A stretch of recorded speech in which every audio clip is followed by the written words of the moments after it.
Our focus today is Singapore International Graduate Award, SINGA. This award or scholarship is a collaboration among some selected universities in Singapore. It's a bond-free award offered to international students with excellent academic undergraduate and or master's results.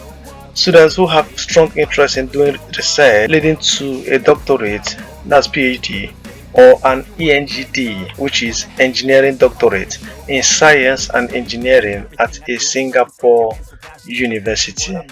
So these are the list of eligible or selected universities that are offering this award or scholarship. We have NUS, NTU, SMU, SUTD, and SIT. If you want to know the full meaning of all of them, you can still come here and see them here. For instance, we have Nanyang Technological University, which is NTU. We have the National University of Singapore, which is NUS.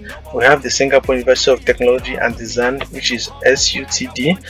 We also have the Singapore Management University, which is SMU, and finally we have the Singapore Institute of Technology, SIT. So these are the full meaning of all these abbreviations, and these are the degrees that they offer. NUS offers PhD, NTU PhD, SMU PhD and Engineering Doctorate, SUTD PhD and Engineering Doctorate, SIT Engineering Doctorate. The application for this award is open, and the application deadline is 1st of June 2025.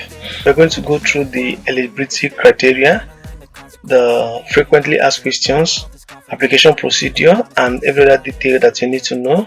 And after that, you feel that you're interested in studying in Singapore for free, you can come right here and click on this apply here button, and it will take you to the link where you will be able to submit your application. This is what they said here as one of the reasons why you should consider studying in Singapore. Singapore is the gateway to some of the fastest growing economies in the Asia Pacific region, and with SINGA you can pursue your PhD or engineering doctorate education in Singapore, establish global links, and take your research career to greater heights. SINGA offers a vibrant and culturally diverse research community of international students. You'll be working in a multicultural environment alongside distinguished and world-renowned researchers in state-of-the-art facilities. So what are the eligibility criteria? First of all, you need to understand that this application is open to all international graduates with a passion for research and excellent academic results. And SINGA, which is this particular scholarship, is intended primarily for international students studying for the first time in Singapore. So the eligibility criteria are listed below. First of all, you should have good skills in written and spoken English, as you'll be studying in English language during the course of this award or program. The second thing is that you should have good reports from academic referees. I think you'll be required to submit 2 reference letters, but by the time we get to the required documents, we'll be able to understand better. So what are the benefits of this award? What are the coverage? Let's look at it. The award provides support for up to 4 years of PhD studies, including tuition fees. So this award covers your tuition fees, monthly stipend of $2,700, which will be increased to $3,200 after the passing of the qualifying examination. It also grants you access to one-time airfare grants of up to $1,500 and then one-time settling in allowance of $1,000. Great one.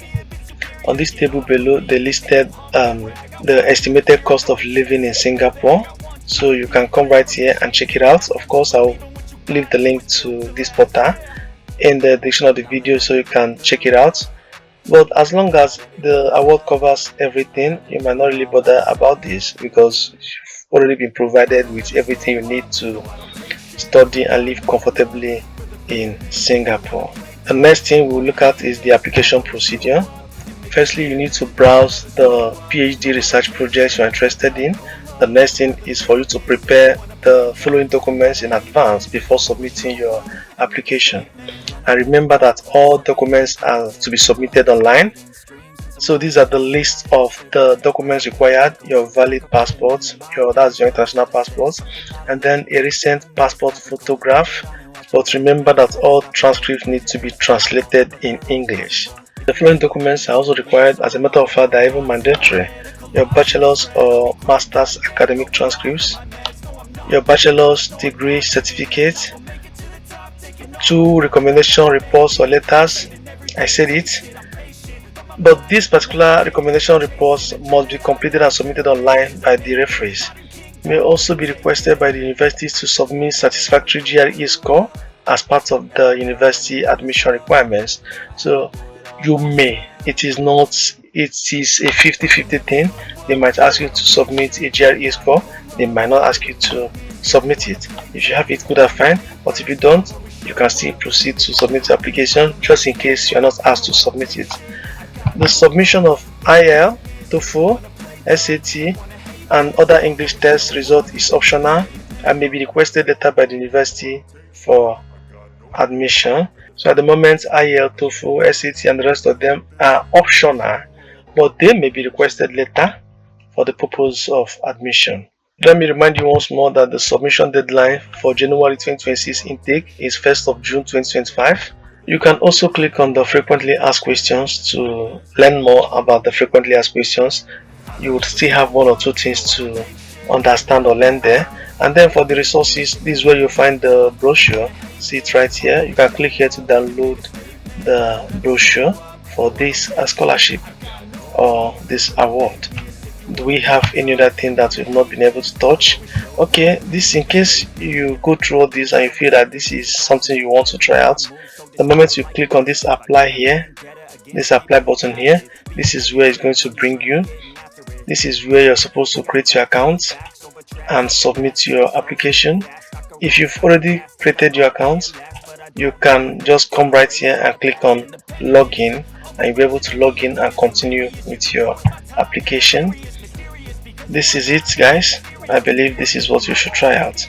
Thank you for watching. Remember to like, subscribe, and share this video. I'll see you again in my next video. Bye and good luck.